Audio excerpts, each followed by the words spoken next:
আসসালামু আলাইকুম। নোয়াখালী উচ্চ বিদ্যালয় কর্তৃক আয়োজিত অনলাইন ক্লাসে সবাইকে স্বাগতম। সপ্তম শ্রেণীর শিক্ষার্থীবৃন্দ, তোমাদের গণিত বইয়ের সরল সমীকরণের আমাদের আরো কয়েকটি অঙ্ক বাকি রয়েছে। আমরা আজকে চেষ্টা করব ওই অঙ্কগুলো সমাধান করার জন্য। প্রথমে আমি একটা বাস্তব সমস্যা নিয়ে হাজির হলাম অনলাইন ভিডিও ক্লাসে। আমাদের সমস্যাটি হলো, একজন ফল বিক্রেতার মোট ফলের 2 ভাগের 1 অংশ আপেল, 3 ভাগের 1 অংশ কমলা লেবু ও 40টি আম আছে। তার নিকট মোট কতগুলো ফল আছে? প্রিয় শিক্ষার্থীবৃন্দ, এই সকল অঙ্ক থেকে সাধারণত আমাদের সৃজনশীল প্রশ্ন হয়ে থাকে। এজন্য আমরা এই ভিডিও ক্লাসগুলো মনোযোগ সহকারে দেখব এবং ভালো করে বুঝে নিব অঙ্কগুলো, যাতে আমরা পরীক্ষায় সৃজনশীল আকারে আসলে উত্তর করতে পারি। তাহলে আমরা এই অঙ্কটা সমাধান করি। আমাদের সমাধানের নিয়ম অনুসারে আমরা প্রথমে একটা অজ্ঞাত রাশি হিসেবে ধরে নিতে হবে। যেহেতু এখানে আমাদের বলা হয়েছে যে তার নিকট মোট কতগুলো ফল আছে, ধরে নিতে পারি। ধরি মোট ফলের সংখ্যা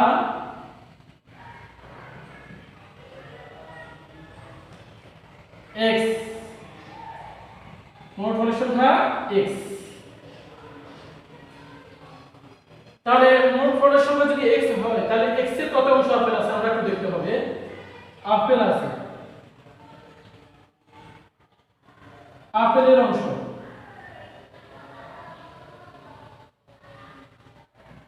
x এর অর্ধেক বা হাফ। তাহলে এটাকে আমরা লিখতে পারি x/2। সুতরাং কমলা লেবু আছে বা কমলা লেবুর অংশ, কমলা লেবুর অংশ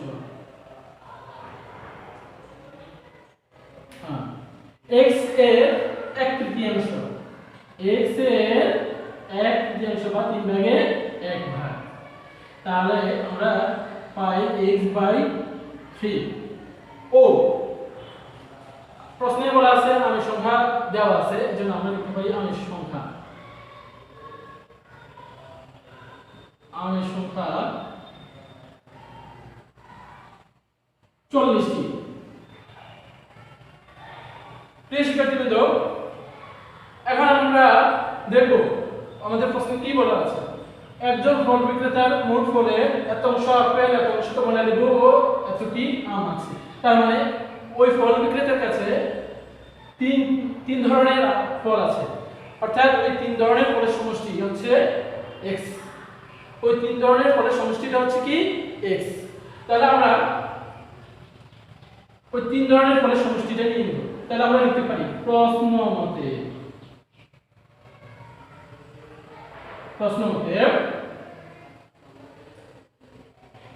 x/2, x/3 plus 40 সমান x।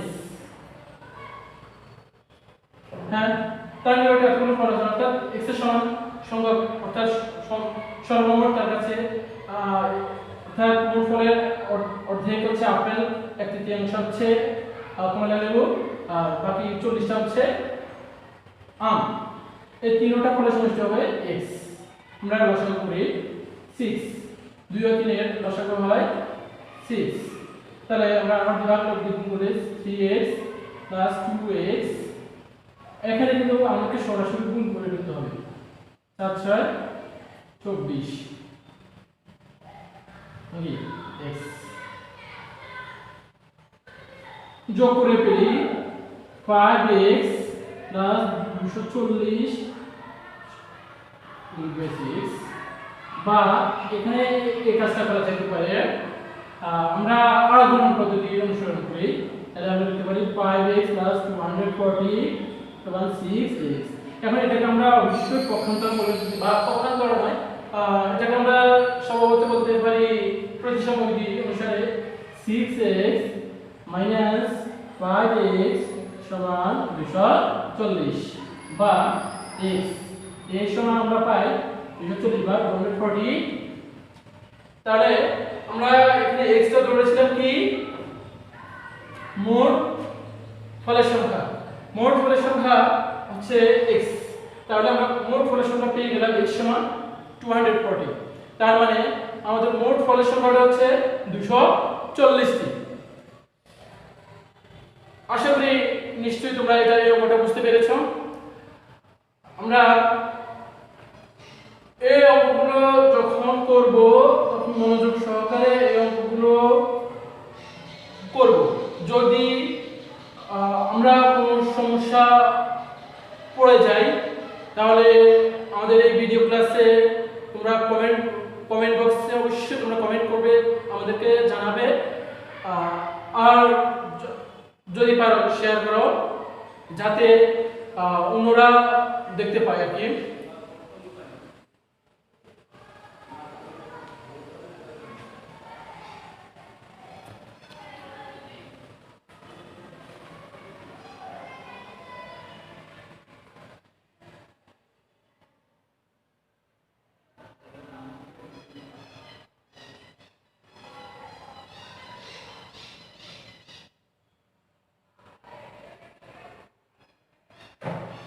তাহলে আমরা আরো একটা অঙ্ক সমাধান করি।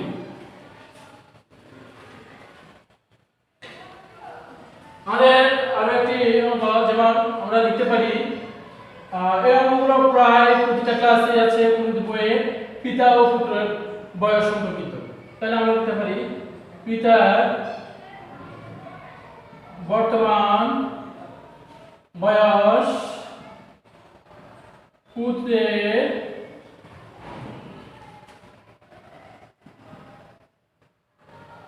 বর্তমান বয়সে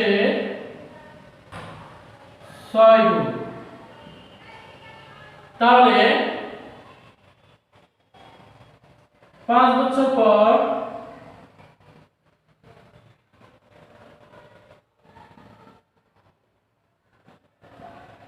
পিতা ও পুত্রের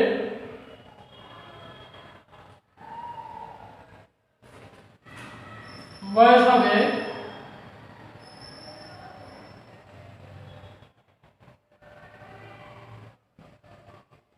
পিতা ও পুত্রের বয়স হবে 45 বছর। কার বয়স কত আমাদেরকে ওটা বের করে দেখাতে হবে। কার বয়স কত?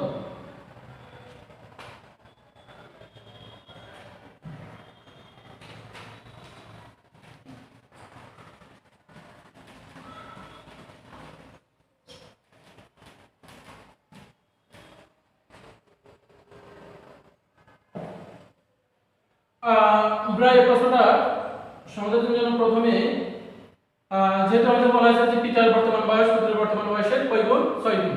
তাহলে কার বয়স 6 গুণ? পুত্রের বর্তমান বয়সের 6 গুণ। তার মানে আমরা প্রথমেই ধরে নিতে হবে, ধরি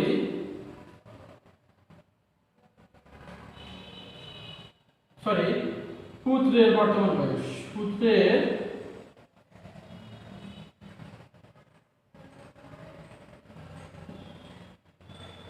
বর্তমান বয়স x বছর। সুতরাং প্রশ্নের মান অনুযায়ী পিতার বর্তমান বয়স হবে পুত্রের বর্তমান বয়সে 6 গুণ, মানে 6x বছর। আবার আমাদেরকে প্রশ্নে একটা শর্ত জুড়ে দেওয়া আছে, তাহলে 5 বছর পর 5 বছর পর পুত্রের বয়স হবে কত?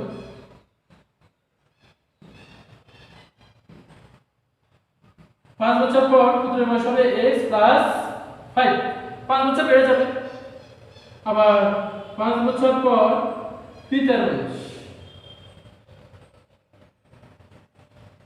বয়স, তাহলে আমরা লিখতে পারি 6x প্লাস 5। প্রশ্ন মতে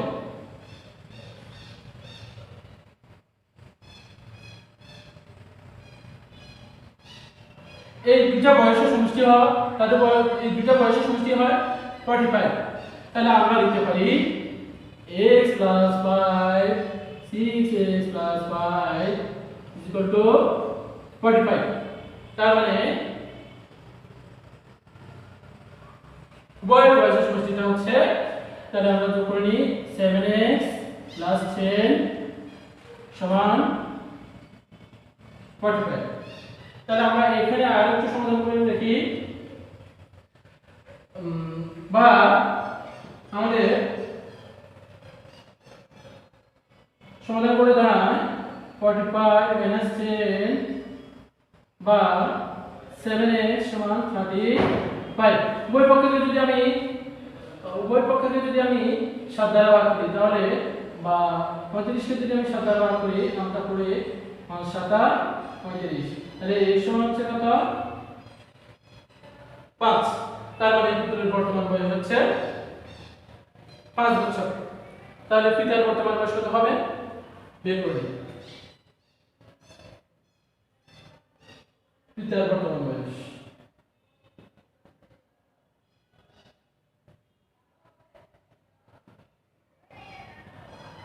পিতার বর্তমান বয়স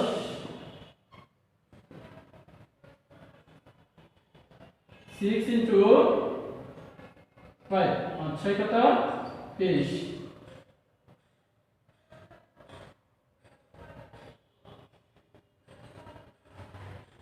তার মানে এখানে आंसरটা হবে পুত্রের বয়স হবে 5 বছর ও পিতার বয়স হবে 23 বছর।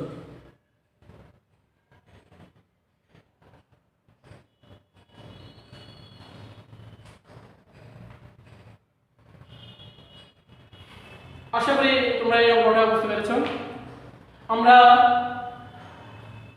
এই বাস্তব সমস্যার সমাধান নিয়ে সৃজনশীল প্রশ্ন করব। আমরা সাধারণত এই সকল প্রশ্ন থেকে সৃজনশীল প্রশ্ন আসতে দেখি পরীক্ষায়। সো প্রিয় শিক্ষার্থীরা, তোমরা এই প্রশ্নগুলো মনোযোগ সহকারে সমাধান করবে এবং বুঝে নিবে। যদি তোমাদের কোনো সমস্যা হয় আমাদের ক্লাসে তোমরা কমেন্ট করে জানাবে এবং আমরা তোমাদের সমস্যার সমাধান অবশ্যই আমরা করে দেব।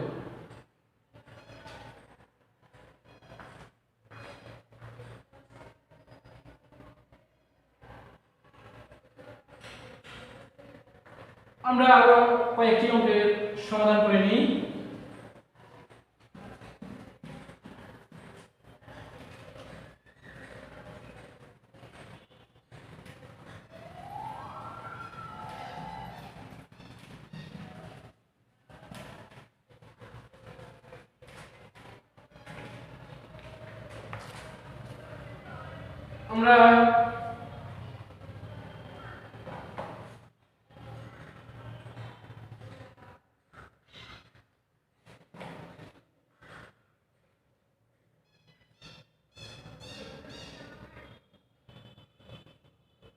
আমরা আরো একটা অঙ্ক সমাধান করি, যেমন লিজের ও শিখার বয়সের অনুপাত।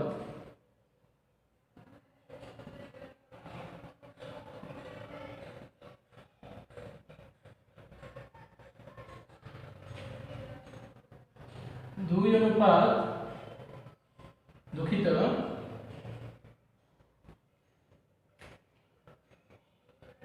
দুই অনুপাত 3, তাদের বয়সের সমষ্টি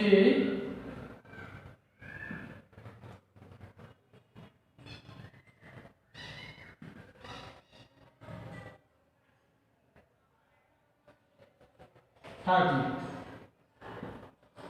কার বয়স কত?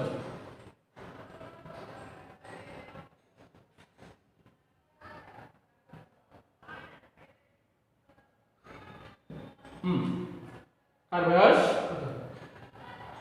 এখানে আমাদের কি কাজটা করা লাগবে? তাদের বয়স অনুপাত দেওয়া আছে, তাদের বয়সের সমষ্টিটা দেওয়া আছে, শুধু তাদের বয়সটা আমাদের বের করতে বলা আছে। তাহলে আমরা নিয়ম অনুসারে প্রথমে লিখতে পারি এখানে লিজা এবং শিখার বয়স অনুপাত। তাহলে প্রথমে ধরি লিজার বয়স ধরি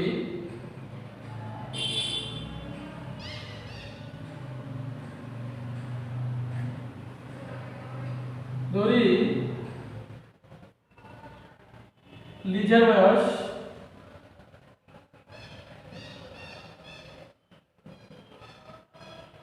2x, তাহলে শিখার বয়স হবে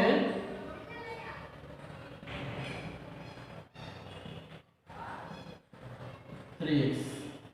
একেবারে সহজ প্রশ্ন মতে আমাদেরকে অজ্ঞাত রাশি x এর মানটা বের করে নিতে হবে। তাহলে আমরা উভয় অনুপাত কি করি, যোগ করি। যদি উভয়ের বয়সের যোগফলটা হচ্ছে 30, তাহলে আমরা দেখি কি 5x সমান 30। উভয় পক্ষকে আমরা বা 30 কে 5 দ্বারা ভাগ করি 6, তার মানে আমাদের উভয়ের বয়সটা এখন বের করা একেবারে সহজ হয়ে গেছে। লিজার বয়স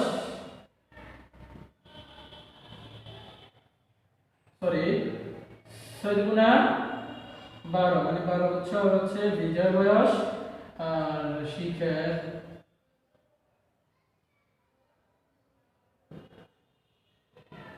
বয়স 6 বা 18 বছর।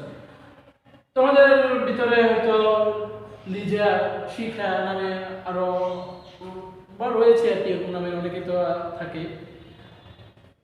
তো তোমরা নিজেদের ভিতরে নিজেদের বয়সকে এভাবে কম্পেয়ার করে সমাধান করতে পারো, নিজেদের বয়সটাও বের করে নিতে পারো যে কার বয়সের অনুপাত কত, ওই অনুপাতে এইভাবে অঙ্ক তৈরি করে তোমরা সমাধান করে নিতে পারো। অবশ্যই এটা একেবারে সহজ। আনসার হচ্ছে একজনের 12 বছর আর একজনের হচ্ছে 18 বছর। সাধারণ অঙ্কগুলো তোমরা বাড়িতে বসে বুঝে বুঝে করলে এগুলো এমনিতেই তোমরা পারবে। আর এগুলো থেকে বয়সের অঙ্কগুলো থেকে বেশিরভাগ ক্ষেত্রে পরীক্ষায় আসে, সেদিকে লক্ষ্য রাখতে হবে।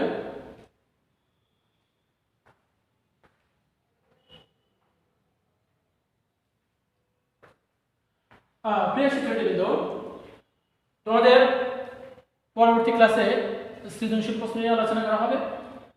আশা করি তোমরা আমাদের ক্লাসগুলো নিয়মিত দেখবে এবং আমাদের ভিডিও ক্লাসগুলোতে তোমরা অবশ্যই কমেন্ট করে আমাদেরকে জানাবে। আমরা তোমাদের উত্তর বা তোমাদের সমস্যা সমাধান করতে চেষ্টা করব।